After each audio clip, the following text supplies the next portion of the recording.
Well, today it's books. Back in the early 80s there was a series on Radio 1, BBC Radio 1, called The Producers.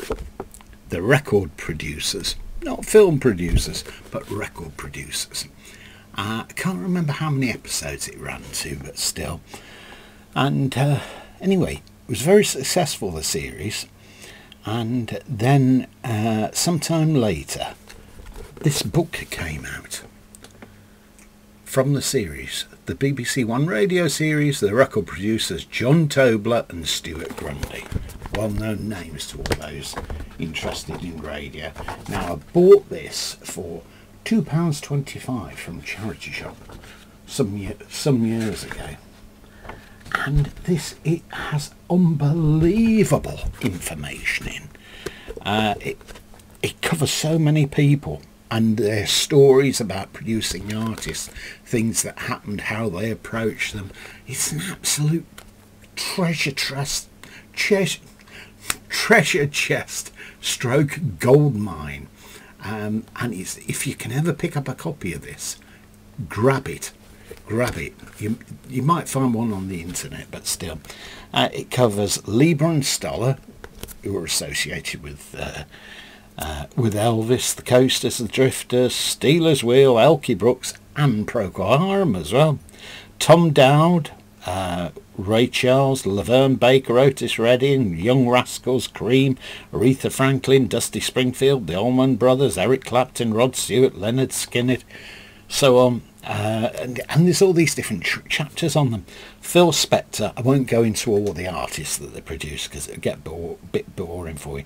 Phil Spector, Richard Perry, Bill, I can't pronounce his name, it's, you know, like that character in Superman, and nobody could pronounce his name. If they could pronounce his name, he disappeared off to another planet or something. Anyway, there's a bit of trivia for you. Todd Rundgren, George Martin, Mickey Most, Glyn Johns, Tony Visconti, that's fascinating, Chin and Chapman, who produced Sweet Mud, Susie Quattro, Smokey Blondie and the Knack, Ray Thomas Baker, and Chris Thomas. The original price for it was £6.95, but as you can see, there's quite a lot of information on this. And I think it runs to about 250 pages, and it's got an extensive index. I love a book with an index. Unfortunately, my copy has got a little bit of foxing on the edge.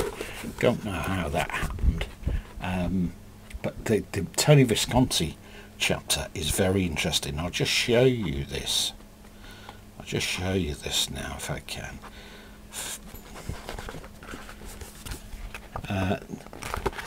Here we go. Let's just find it. 68. It's a photograph. Photograph of a very young Tony Visconti with long hair there. And it's amazing how many people he's worked with. There's another photograph. Unfortunately, they're all black and white photographs. A picture of him when he was married to Mary Hopkins.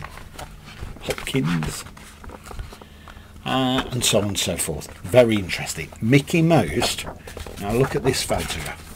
These are all his, or some of his gold discs, and he sat there looking very, you know, Phil Spector-ish with his sunglasses on.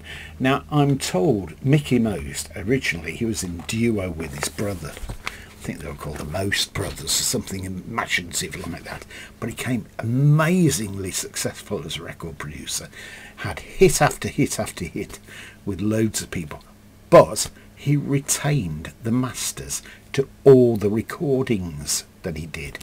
Very smart move that, and I don't know how he managed to negotiate that, but that he did. And I think it stood him in good stead for a number of years. There are other people that have done similar things like that. Ray Charles owned all his own masters, and he produced a lot of his own records as well.